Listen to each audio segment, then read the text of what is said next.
Hello, my name is Nicole, and thank you so much for tuning into the continuation of the Money Wisdom series. Today we're talking about preparing for the future, okay? And some of you all are interested in savings as well as retirement funds and anything dealing with some money coming in and wanting to know what to do with that money, okay? Well, sometimes what happens is that God will give us that unexpected windfall of money, okay? It may be a small amount or it may be a large amount, but that money shows up. And what do you do with it? Well, if it is a lot and you know you're not used to having that type of money, then you would definitely want to look into consulting with a financial planner.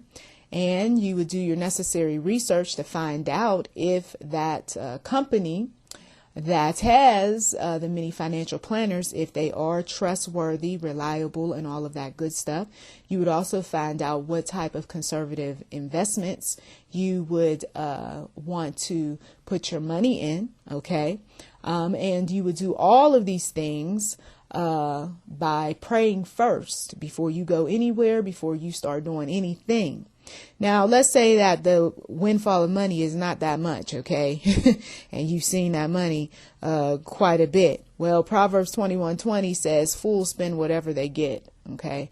And you don't want to be that one that's spending your money on anything and everything just because you got that money, okay?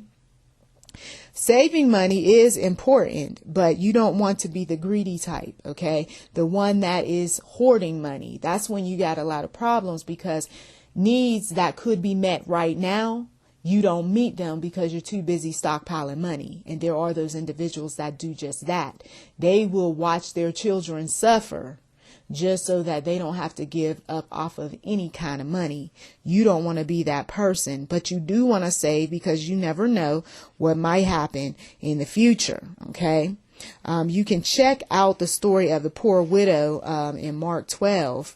And also you can go over to 2 Corinthians 8 and read, okay, over there for some more understanding when it comes to money, or give you some wisdom, some insight as to how those stories connect with money, okay?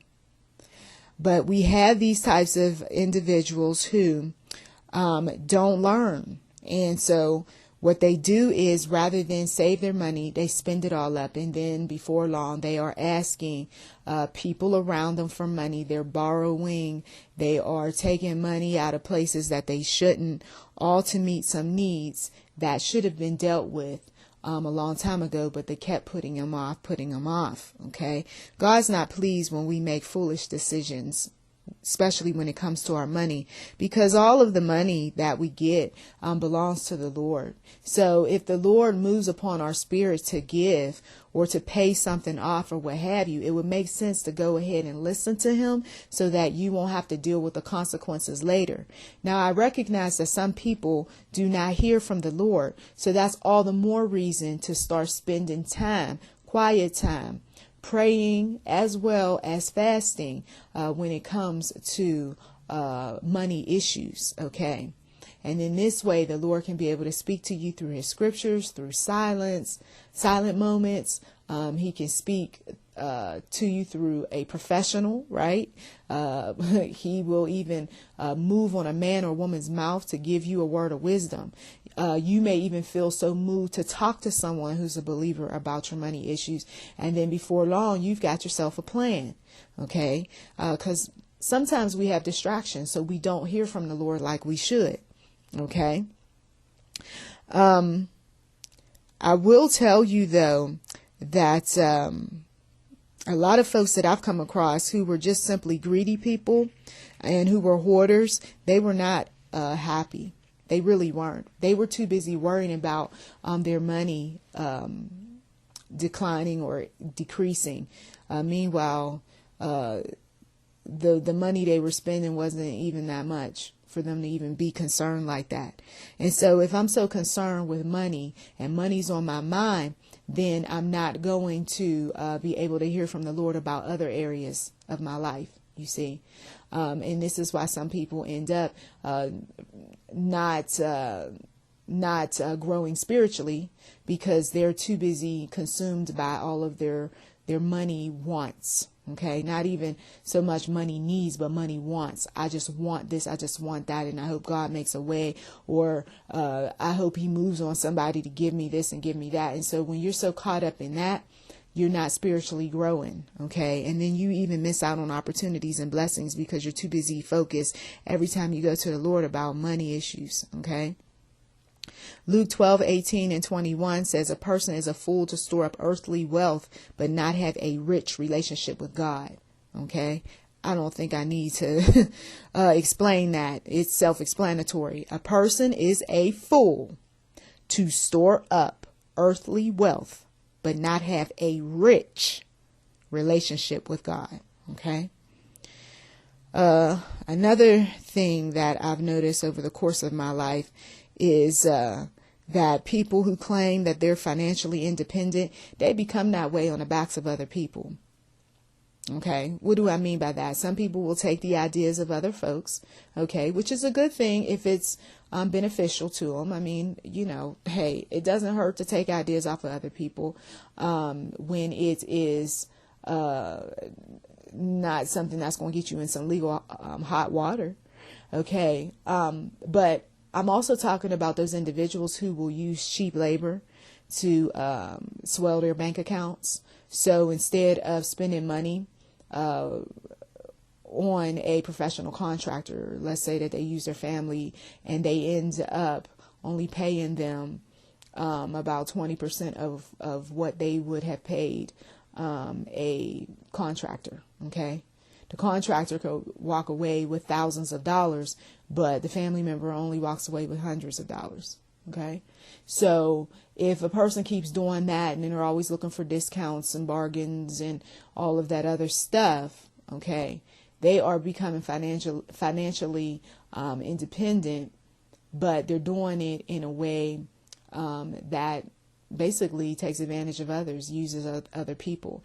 Plenty of people have used wives, okay, to help them in their business endeavors.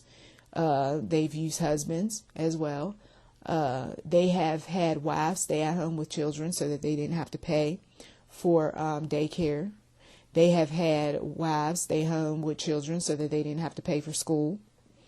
They have had wives stay at home with children so that they didn't have to buy a second vehicle. Okay. So when God sees that all of these money savings are taking place, but these money savings are actually hindering his will, that one who is the influencer that's doing a lot of this, we can save money, but meanwhile, the person really wants to get some things accomplished and they've made major sacrifices to do it. You reap what you sow sooner or later, because God can see when a person's taking advantage of another person. Okay.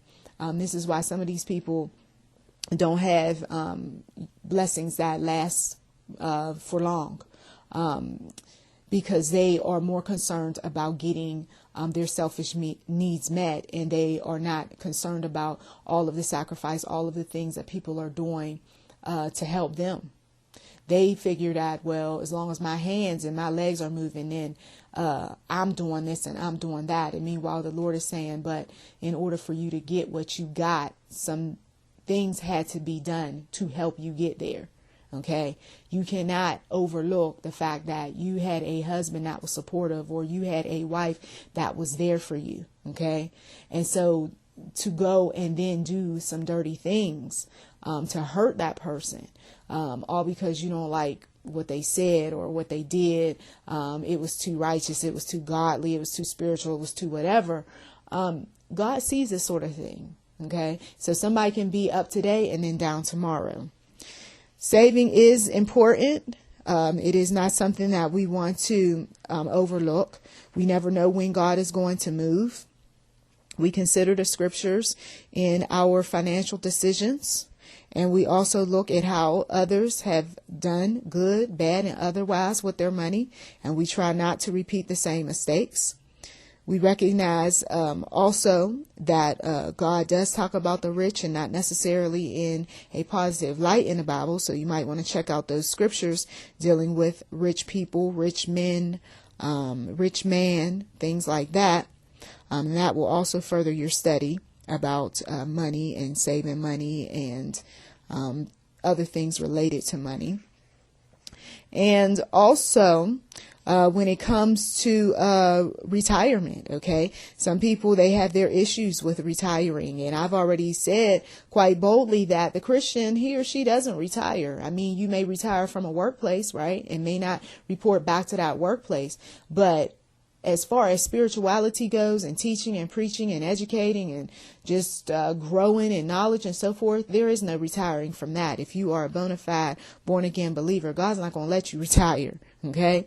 But when it comes, though, to retirement, there is nothing, though, in the Bible that says that a healthy person should stop working. There's nothing like that. OK, that is something that man came up with.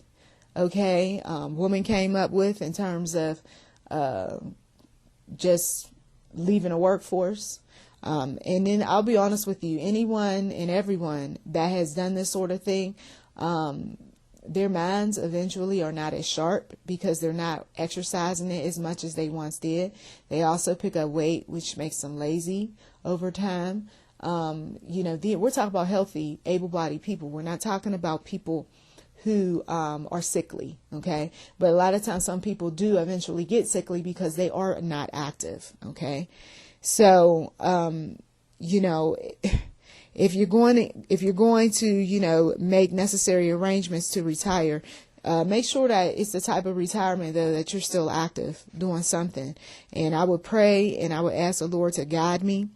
And also I would also ask the Lord to lead me in terms of how much money should I be saving and where I should be putting that money. So that it can grow for retirement. Okay. Some people have the necessary resources to develop a pretty impressive retirement portfolio, but others don't. But I wouldn't be stressed about that sort of thing because the same God that provides for the birds is the same God that can provide for you. So that is pretty much it for money wisdom. And savings and retiring and all that good stuff. And please do listen to future audio for more money wisdom. I thank you so much for taking the time out to listen. Please do check the description box for anything that might be of interest. You've been listening to YouTube NM Enterprise 7. Feel free to subscribe. And if you haven't given, we do welcome donations. To God be the glory.